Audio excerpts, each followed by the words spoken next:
नमस्कार। Piles, fistula, hemorrhoids या fissure, ये पेट की वो समस्याएं हैं जो धीरे धीरे करके बदलती हुई जीवन शैली की वजह से बहुत ज़्यादा बढ़ती चली जा रही है।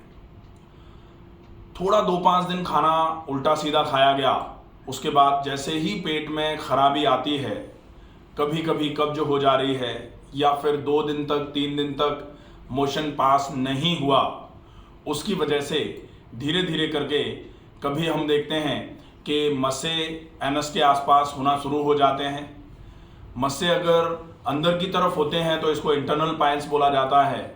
मस्से अगर एनस के आसपास हैं तो इसको एक्सटर्नल पाइल्स बोलते हैं। जब कब्ज बहुत ज़्यादा हो और मल हार्ड होकर के रगड़ते हुए एनस से बाहर की तरफ आता है तो उस मल के एनस पर रगड़ने की वजह से कभी कभी एनस में हल्के से कट्स लग जाते हैं, जिसको हम फिसर बोलते हैं। फिस्टुला का मतलब होता है बहुत लंबे समय तक पेट की खराबी की वजह से जो आपका एनस मल को बाहर निकालने का रास्ता जो होता है वहाँ से न होते हुए आपका जो रेक्टम है या सिग्मॉइड कोलोन के आसपास से मल दूसरे किसी अलग से रास्ते से होते हुए एनस के आसपास कहीं बाहर खुल करके मल को बाहर फेंकना शुरू कर देता है। इसको फिस्टुला बोला जाता है। इन सारी समस्याओं का योग में बहुत अच्छे तरीके से निदान हो सकता है। थोड़ा सा खाने पीने का ध्यान रखा जाए, थोड़ा सा लाइफस्टाइल को एक्टिव बनाने का काम किया जाए और फिर योग का अभ्यास, योग में मूल रूप से आसनों के अभ्यास से इन समस्याओं में बहुत अच्छा लाभ लिया जा सकता है। आसनों का अभ्यास जो होगा, इन समस्याओं में कौन कौन से आसन किस किस तरीके से किए जाएं तब आपको पूरा लाभ हो, इसके लिए डेमो के लिए आज हमारे पास उपस्थित हैं डॉक्टर शैलजा। ये आपको बताएंगी कि आसनों को किस तरीके से करना है। पहला आसन जो हम करेंगे वो चूंकि खड़े होके करने वाला आसन है, पाद हस्तासन। इसके लिए सबसे पहले खड़े हो जाएं, दोनों पैर मिले हुए, दोनों हाथ शरीर के बगल में। जैसे ही हम आसन करने की शुरुआत करते हैं तो बोला जाता है उस स्थिति को स्टार्टिंग पोजीशन। तो स्टार्टिंग पोजीशन के लिए दोनों हाथ जो हैं वो फ्रंट थाइस पर, थाइस के सामने वाले हिस्से पर आ जाएंगे। हम दोनों पैर मिलाकर के खड़े हुए हैं। अब हम आसन को करने का अभ्यास जो है ना शुरू करते हैं। सबसे पहले श्वास को भरते हुए हाथों को धीरे धीरे ऊपर की ओर उठाना है।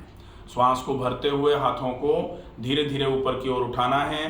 हाथ पूरे ऊपर उठाने के बाद श्वास को भरते हुए उठाया था, श्वास को छोड़ दिया, फिर श्वास को भरा, थोड़ा सा पीछे की तरफ बैंड करेंगे, हल्का सा पीछे की तरफ बैंड करेंगे।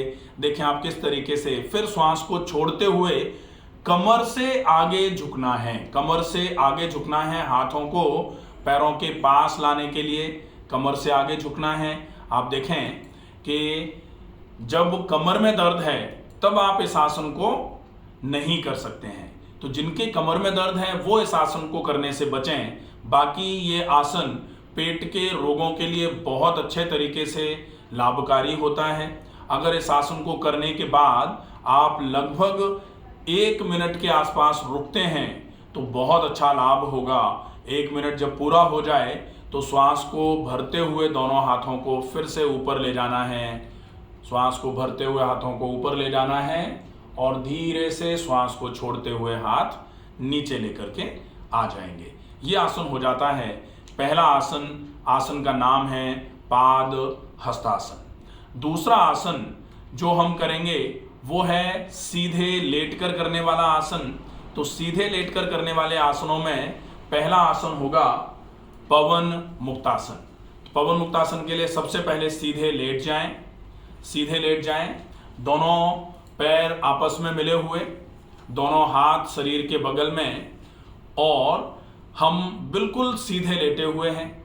ये आसन करने के लिए स्थिति पोजीशन मानी जाती है। अब हम पवन मुक्तासन का अभ्यास करेंगे। तो पवन मुक्तासन वैसे दो भागों में होता है। पहले होता है एक पाद पवन मुक्तासन, और जब एक एक पैर से दोनों पैरों से कर लेते हैं, उसके बाद दोनों पैरों से जब हम करते हैं तो उसको बोलते हैं पवन मुक्तासन। तो हम सिर्फ पवन मुक्तासन करेंगे। दोनों पैरों को धीरे से श्वास भरते हुए उठाना है। श्वास भरते हुए दोनों पैरों को उठाया, घुटनों से मोड़ के रखा हुआ है। अब हमने दोनों हाथों से घुटनों को पकड़ा, ग्रैस्प किया, और फिर श्वास को भरा। श्वास को छोड़ते हुए हम धीरे धीरे करके हाथों को पूरा जोर लगाकर हाथों पर घुटनों को सीने की तरफ खींचेंगे। अगर हमारे गर्दन में दर्द नहीं है तो फिर हम एक बार फिर से श्वास भरेंगे पूरी, और श्वास को छोड़ते हुए नाक को घुटनों के बीच में लगाने का प्रयास करेंगे। यह आसन होगा पवन मुक्तासन। पवन मुक्तासन में भी आप लगभग 1 मिनट के आसपास रुकें। जब पूरा 1 मिनट हो जाए तो श्वास को भरते हुए सबसे पहले गर्दन नीचे आएगी, दोनों पैर सीधे ऊपर की तरफ उठाएंगे 90 डिग्री पर, और अब श्वास को छोड़ते हुए पैरों को धीरे धीरे करके नीचे लेकर के आ जाएंगे। ये हो जाएगा पहला सीधे लेट करके करने वाला आसन पवन मुक्तासन। अब हम करेंगे सीधे लेट करके ही करने वाला आसन है विपरीत करनी। विपरीत करनी जो है वो भी पाइल्स, फिस्टुला, फिशर, हेमोरॉइड्स, पेट की जितनी भी बीमारियां हैं उनके लिए बहुत अच्छा माना जाता है। चेहरे पर फोड़े, फुंसी, मुहासे अगर हो रहे होते हैं तो उनके लिए बहुत अच्छा है। साथ में अगर किसी के बाल बहुत ज़्यादा झड़ रहे हैं, आंखों के आसपास डार्क सर्कल्स हो रहे हैं, उस केस में भी ये बहुत अच्छे तरीके से लाभकारी होता है। कैसे करना है? सबसे पहले विपरीत करने के लिए श्वास को भरते हुए दोनों पैरों को उठाना है। श्वास को भरते हुए दोनों पैरों को सीधा उठाया। अब कमर को ऊपर उठाते हुए पैरों को पूरा ऊपर की तरफ ले जाना है। हाँ, कमर को ऊपर उठाते हुए अब हम देखें कि ना तो हम सर्वांगासन करेंगे और ना हलासन में जाएंगे। सर्वांगासन में पैर बिल्कुल स्ट्रेट ऊपर की तरफ होते हैं, शोल्डर स्टैंड पोज बोला जाता है, कंधों पर पूरा वजन होता है। और हलासन में आपके दोनों पैरों के पंजे सिर से पीछे जमीन पर लग जाते हैं। आप देखें उसके बीच की अवस्था है, इस अवस्था को मेंटेन करना है। कोशिश करें अगर 1 मिनट तक इस अवस्था को मेंटेन कर सकते हैं तो पूरा 1 मिनट तक रुकें। उसके बाद धीरे से श्वास को भरते हुए आप पहले कमर को नीचे लेकर के आएंगे और धीरे धीरे करके पैरों को नीचे लेकर के आना है। ये हो जाएगा विपरीत करनी। ये बहुत अच्छे तरीके से आपके पेट की समस्याएं, थायराइड में भी ये बहुत अच्छा काम करता है। चेहरे पर फोड़े, फुंसी, मुहासे अगर हो रहे होते हैं तो भी बहुत अच्छा लाभ करेगा। साथ में ये बालों के झड़ने और आंखों के आसपास काले घेरे जिनको हो रहे होते हैं उनके लिए भी बहुत मददगार साबित होगा। अब हम देखेंगे बैठकर करने वाले आसन। तो बैठकर करने वाले आसनों के लिए सबसे पहले हम बैठने की अवस्था में आए। बैठने की अवस्था में आ गए। बैठ के करने वाले आसनों में पहला आसन जो हम करेंगे वो आसन है वज्रासन। वज्रासन मूल रूप से जो आसन है, ऐसा माना जाता है कि केवल एक आसन जो आप लेट करके करते हैं भोजन के बाद उसको शवासन बोला जाता है, और अगर आप बैठ करके भोजन के बाद कुछ करना चाहते हैं तो वो वज्रासन। तो शवासन और वज्रासन के अलावा भोजन करने के उपरांत आपको कोई आसन नहीं करना होता है। तो वज्रासन आप भोजन करने के तुरंत बाद भी कर सकते हैं, और ये वज्रासन आपके पाचन की प्रणाली को सुधारते हुए पाचन तंत्र के रोगों को बहुत अच्छे तरीके से मैनेज करने में आपकी हेल्प करेगा। वज्रासन के लिए आपको पहले किसी भी आसन में कैसे भी बैठे हुए हैं, अब वज्रासन में जाने के लिए दाहिने सबसे पहले हम दोनों पैरों को सामने फैला के बैठ जाएंगे। ये आसन करने की चूंकि सिटिंग सीरीज की जो स्थिति पोजीशन होती है वो दंडासन होती है। ये पैर सामने फैला करके बैठे हुए हैं। अब दाहिने पैर को घुटने से मोड़ते हुए दाहिने पैर की एड़ी को दाहिने हिप के नीचे लगाया। फिर धीरे से बाएं पैर को घुटने से मोड़ते हुए बाएं पैर की एड़ी को बाएं हिप के नीचे लगाया। ये जब हम घुटनों के बल बैठ जाते हैं, इसी अवस्था को वज्रासन बोला जाता है। वज्रासन में आप लगभग 1 मिनट से 3 मिनट तक बैठ सकते हैं, क्योंकि इसमें बेस ऑफ सपोर्ट अच्छा है। केवल जो ध्यान रखना है वो ये कि अगर किसी के पेट की समस्याओं के साथ घुटनों में बहुत ज़्यादा दर्द है तो हम घुटनों को भूल नहीं सकते हैं। घुटनों में दर्द वाले लोग वज्रासन में अगर बैठेंगे तो निश्चित ही घुटनों में दर्द बढ़ जाएगा। इसलिए घुटनों में दर्द के केस में वज्रासन का अभ्यास नहीं किया जाना चाहिए। तो ये वज्रासन होता है। आप दोनों हाथों को फ्रंट थाइस पर रख सकते हैं। आप चाहें तो एक के ऊपर एक हाथ रख के गोद में भी हाथों को रख सकते हैं। आप इस आसन में जितनी देर बैठ सकते हैं उतनी देर बैठें, और जब आपको ऐसा लगे कि बस आप ज़्यादा इस आसन में नहीं बैठ पा रहे हैं, 1 मिनट से 3 मिनट का अभ्यास आप इस आसन का कर सकते हैं। जिनकी अच्छी प्रैक्टिस है वो 5 मिनट, 7 मिनट, 10 मिनट तक भी इस आसन में बैठे रह सकते हैं। धीरे से आसन से वापस आने के लिए सबसे पहले बाएं पैर को सीधा किया, घुटने से बाएं पैर को सीधा किया, और उसके बाद दाएं पैर को भी सीधा करके दंडासन की अवस्था में बैठ गए। ये वज्रासन हो जाएगा। अब दूसरा आसन जो है वो होगा सीधे बैठ करके करने वाला बालासन। बालासन जो है उसमें आपको क्या करना है, सबसे पहले आप सिर पैर सीधे हैं, आपके दोनों पैर सीधे, दोनों पैर सीधे। अब हम सबसे पहले वज्रासन की अवस्था में जा रहे हैं। तो वज्रासन की अवस्था के लिए दाहिने पैर को घुटने से मोड़ करके दाहिने पैर की एड़ी दाहिने कूल्हे के नीचे, और बाएं पैर को घुटने से मोड़ करके बाएं पैर की एड़ी बाएं कूल्हे के नीचे लगाइए। दोनों हाथ फ्रंट थाइस पर रखे हुए हैं। श्वास को भरते हुए दोनों हाथों को सीधा ऊपर की ओर उठाते हुए, श्वास को छोड़ते हुए दोनों हाथों को घुटनों के आगे माथे को लगाते हुए दोनों हाथों को जमीन पर लगा देना है। ये शशांकासन हो जाता है। अब शशांकासन में श्वास को छोड़ते हुए आप गए थे, श्वास को भरा और श्वास को छोड़ते हुए दोनों हाथों को आपको अपने हिप के बगल में पीछे की ओर ले जाना है। ये ठीक है। इस आसन को करके अब आप इस आसन में जितनी देर रुक सकते हैं उतनी देर रुकें, और लगभग 1 मिनट जब पूरा हो जाए तो सबसे पहले दोनों हाथों को सामने की ओर लेके आएं। उसके बाद फिर धीरे से आप श्वास को भरते हुए दोनों हाथों को ऊपर की ओर उठाते हुए अपने माथे को पूरा ऊपर उठाएं, वज्रासन की अवस्था में आ जाएं, और वज्रासन की अवस्था में आने के बाद धीरे से वज्रासन से बाहर आएं। बाएं पैर को सीधा करें पहले, उसके बाद दाहिने पैर को भी सीधा कर दें।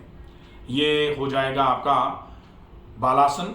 अब हम तीसरा आसन जो है, जो पेट के रोगों के लिए बहुत अच्छा है, कब्ज हो, चाहे वो पाइल्स हो, चाहे वो फिसर हो रहे हों, चाहे फिस्टुला या हेमोरॉइड्स हों।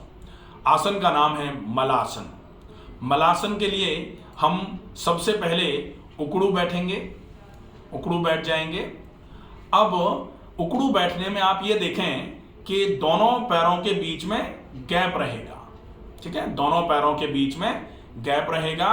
और अब हम दोनों जो हमारे पैर हैं उन पैरों के बीच में इस तरीके से दोनों हाथों को ले जाएंगे, कोहनियों से दोनों घुटनों को दूर दूर करेंगे और फिर नमस्कार की मुद्रा को अटेन करेंगे। ये आसन होगा मलासन। मलासन जो है वो पेट के सारे रोगों के लिए बहुत अच्छा है, लेकिन जिनको घुटनों में दर्द है वो इस आसन का अभ्यास नहीं कर पाएंगे। तो घुटनों में दर्द वाले लोग इस आसन का अभ्यास ना करें। बाकी जिनको घुटनों में दर्द नहीं है और पेट की समस्या है वो इस आसन का अभ्यास रेगुलर करके अपने पेल्विक फ्लोर की मसल्स को भी मजबूत कर सकते हैं। मोशन अगर एक बार में नहीं हो रहा है तो भी ये आसन बहुत अच्छे तरीके से हेल्प करेगा। धीरे से आसन से वापस आ जाना है। तो मलासन के अभ्यास से पेट के रोगों में बहुत अच्छा लाभ होता है। अब हम आसन के नाम पर एक आसन जिसको वैसे तो बंध की क्रिया में रखा जाना चाहिए, लेकिन मूल बंधासन, चूंकि नाम बंध के साथ में है लेकिन हम ज़्यादा लंबे समय तक रोक रहे हैं तो मूल बंधासन का नाम भी हो सकता है। मूल बंध की ही क्रिया होती है, बंध है वैसे, लेकिन जब आप बंध में लंबे समय तक रुकते हैं बंध लगा करके तो आप इसको आसन का नाम भी दे सकते हैं, क्योंकि आसन का मतलब होता है स्थिर सुखम आसनम।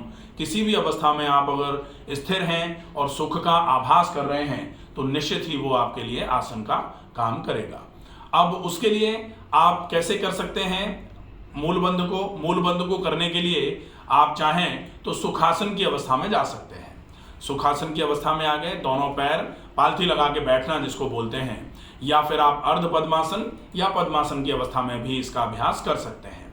तो हम सीधे बैठे हुए हैं, दोनों हाथ हमारे घुटनों पर हैं। इसमें बैठ करके, इस स्थिति में बैठ करके अब आप श्वास को पूरा भरेंगे, पेट को पूरा फुलाएंगे और श्वास को पूरा छोड़ते हुए पेट को पूरा जोर से दबाते हुए एनस को पूरा ऊपर की तरफ, गुदा द्वार को पूरा ऊपर की तरफ खींच करके रुकना है। जितनी देर रुक सकते हैं उतना देर आप रुकें। कम से कम आप 30 सेकंड तक, चूंकि इसमें श्वास को छोड़ करके आपको रुकना पड़ेगा, तो 30 सेकंड तक अगर आप इसका अभ्यास कर पाते हैं तो बहुत अच्छा है। 30 सेकंड के बाद धीरे से श्वास को भरते हुए आप गुदा बंद, जिसको मूल बंद बोला जाता है, उसको रिलीज कर दीजिए। ये बहुत अच्छा बंद है। आप इसमें जब रुकते हैं तो इसको मूल बंधासन भी बोल सकते हैं। यही क्रिया जब आप एक साथ ज्यादा लंबे समय तक रोकते हुए ना करेंगे, जब आप एनस को स्क्वीज करेंगे और रिलीज करेंगे, स्क्वीज करेंगे और रिलीज करेंगे, स्क्वीज करेंगे और रिलीज करेंगे, तब इसी क्रिया को अश्विनी मुद्रा भी बोला जा सकता है। तो आप अश्विनी मुद्रा का अभ्यास भी कर सकते हैं, वो आपके लिए बहुत इफेक्टिव होगा। अश्विनी मुद्रा का अभ्यास करने के लिए आप ऐसे सुखासन में बैठ करके भी कर सकते हैं। आप जो उकड़ू आसन था उसमें बैठ करके भी अश्विनी मुद्रा का अभ्यास कर सकते हैं, या फिर अगर आप चाहें तो अश्विनी मुद्रा का अभ्यास तो आप किसी भी आसन की अवस्था में बैठ करके एनस को पूरा अंदर की तरफ सिकोड़ते हुए और रिलीज करते हुए आप अश्विनी मुद्रा का अभ्यास कर सकते हैं। ये हो जाएगा आपका अश्विनी मुद्रा और मूल बंधासन। इसके बाद बद्ध कोणासन। बद्ध कोणासन के लिए आपको पेल्विक फ्लोर की मसल्स को मजबूत करने का बहुत अच्छा काम करेगा ये। इसके लिए आप अपने दोनों पैरों की एड़ियों को आपस में मिलाते हुए, सामने की तरफ आपने दोनों पैरों की एड़ियों को मिलाया हुआ है, और उसके बाद दोनों घुटनों को जितना नीचे हो सकता है, घुटने जितने नीचे जा सकते हैं नीचे जाएं, और फिर आप इस आसन की अवस्था में जब रुकते हैं तो इसको बद्ध कोणासन बोला जा सकता है। ये आपके पेल्विक फ्लोर की मसल्स को मजबूत करते हुए, पेल्विक ऑर्गन्स को मजबूत करते हुए, पेट की जितनी भी समस्याएं जो लोअर डाइजेस्टिव ट्रैक्ट से रिलेटेड हैं, सिग्मॉइड कोलॉन से रिलेटेड, रेक्टम से रिलेटेड या एनस से रिलेटेड, उन सारी समस्याओं में ये आसन आपका बहुत अच्छे तरीके से लाभ कराएगा। तो ये कुछ आसन और करने का तरीका अगर आप समझते हैं तो निश्चित ही पेट के रोगों के लिए ये आसन आपके लिए बहुत ही हितकारी हो सकते हैं। पेट से संबंधित अगर और कोई समस्या है तो आप कमेंट बॉक्स में लिख करके अपनी उस समस्या का निदान पूछ सकते हैं। आशा है ये वीडियो आपको पसंद आएगा। ज़्यादा से ज़्यादा लोगों तक इस वीडियो को पहुंचाएं। ज़्यादा से ज़्यादा लोगों तक जब ये जानकारी पहुंचेगी, सिंपल से आसन है, उनका अभ्यास प्रॉपर तरीके से अगर किया जाएगा तो निश्चित ही पेट के रोगों में बहुत अच्छा लाभ होगा। स्वस्थ रहिए, सुरक्षित रहिए। धन्यवाद।